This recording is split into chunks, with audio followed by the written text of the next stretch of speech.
নমস্কার। আমার সুধী দর্শক শ্রোতা বন্ধুদের আন্তরিক শুভেচ্ছা জানিয়ে আজকে আমি একটি গল্পের অবতারণা করব। এটা গল্প নয়, এটা সত্য ঘটনা। এটা গল্পের আকারে আমি বলবো, 1 মিনিট বলবো। ঘটনা হচ্ছে, আমার বাবা, একদম আমাদের নিজেদের বাড়ির ঘটনাটাই আপনাদের সামনে বলছি। আমার বাবা প্রাইমারি স্কুলের শিক্ষক ছিলেন, দীর্ঘ 40 বছর চাকরি করেছেন, রিটায়ার করেছেন। তো রিটায়ার করার পরে উনি সময় কাটানোর জন্য বিকেলবেলাটা একটু দাবা খেলতেন। আর দাবা খেলতেন কাদের সাথে? ওই আমার দাদার 2টি ছেলে ছিল, আমার পাড়া প্রতিবেশী কয়েকজন ছেলে ছিল, যারা আমাদের ভাইপো বলি, তারা ছিল, তাদের সাথে। অর্থাৎ উনি ওনার নাতিদের সাথে এই দাবা খেলতে বসতেন বিকেলবেলাটা। ওরাও ছোট ছেলেরা স্কুল থেকে চলে আসতো।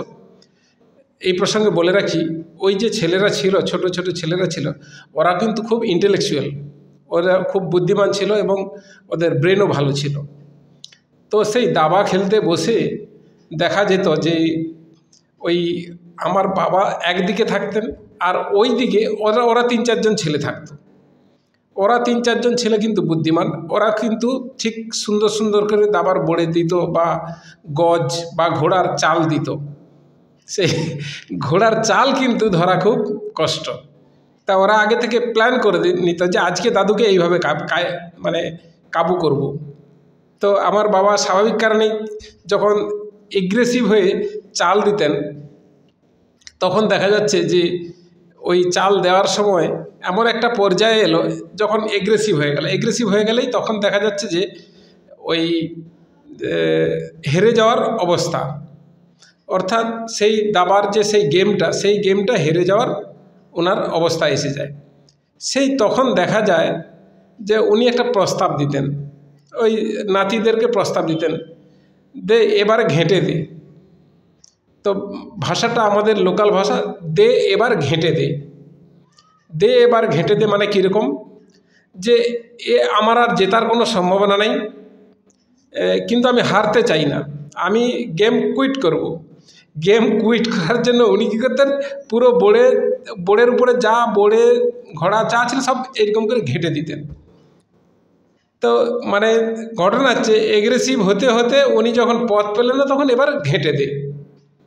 আমাদের এটা আমি প্রসঙ্গটা বললাম এইরকম যে জাস্টিস গাঙ্গুলি বুড়ো বয়সে মোটামুটি চাকরি পেয়েছিলেন, বিচারপতির চাকরি। পরবর্তীকালে মহান মুনি ঋষির ভূমিকায় অবতীর্ণ হয়েছেন।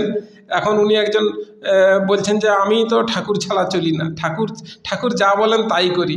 ঠাকুর ওনাকে বলে দিয়েছিলেন যে যারা যারা প্রকৃত চোর তাদেরকেও বাদ দেন, আর যারা চোর নয় তাদেরকেও বাদ দেন। এটা ঠাকুর বোধহয় জাস্টিস গাঙ্গুলিকে বলে দিয়েছিলেন। জাস্টিস গাঙ্গুলি তো এখন প্রাণ পুরুষ, পরমহংস গাঙ্গুলি উনি বলেছেন যে সবাইয়ের চাকরি বাদ। অবাক ব্যাপার, যে ছেলেরা পড়াশোনা করেছিলেন, যে ছেলেরা যথারীতি মেধা শক্তি দিয়ে চাকরি পাওয়ার যোগ্যতা রাখেন, তাদের চাকরি চলে গেল জাস্টিস গাঙ্গুলির কলমের খোঁচায়। কত সুন্দর রূপক, কলমের খোঁচায় মানুষের মৃত্যু, কত সুন্দর রূপক। আর সেই রূপককে আপনি বাস্তবায়ন করলেন, দে ঘেঁটে দে।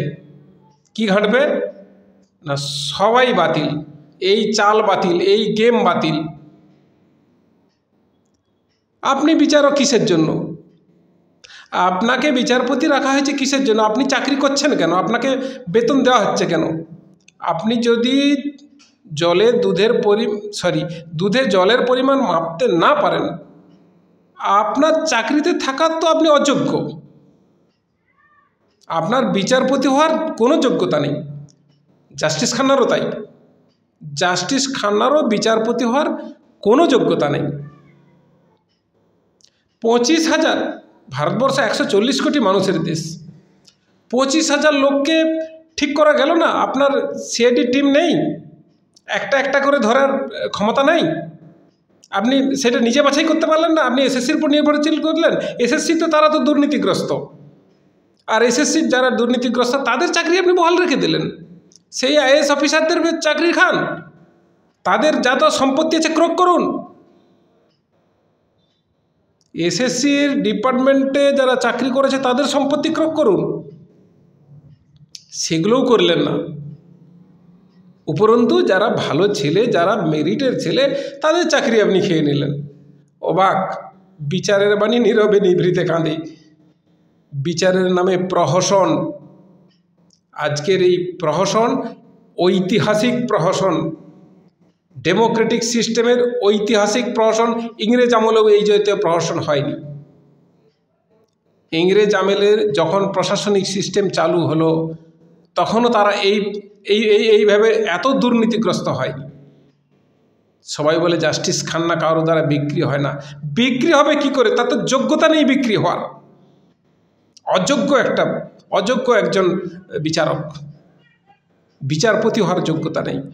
যেমন জাস্টিস গাঙ্গুলি তেমনি জাস্টিস খান্না। তো এই হচ্ছে ঘটনা। যখন ওই গেম হেরে যাচ্ছেন, আপনি বিচার করতে পারছেন না, আপনি হার স্বীকার করুন যে আমার পক্ষে এই বিচার করাটা সম্ভব নয়। আপনি প্রধান বিচারপতি হতে পারেন। প্রধান বিচারপতি মানে কি? আপনি লাট, বড় লাট, যা বলবেন what I say that is decree. Democratic system এটা হয়, what I say that is decree. আমি যেটাই বলবো সেটাই আইন। চতুর্দশ লুইয়ের প্রসঙ্গ আনতে চাইছেন এখানে। মানুষ রিভলিউশন করেছে এই জন্যই। আমরা ডেমোক্রেসি সিস্টেম রক্ষা করার দায়িত্ব আপনার। আর আপনি এতজন এত শহীদ হয়েছে, ভারত স্বাধীন করেছে, আর তারা এখন স্বাধীনতার পর্বে আমাদের এই যুগে এসে আমাদেরকে এই বিচার ব্যবস্থার শিকার হতে হবে? দান ঘেঁটে দেবেন? সবসময় দান ঘেঁটে দেবেন? অসভ্য।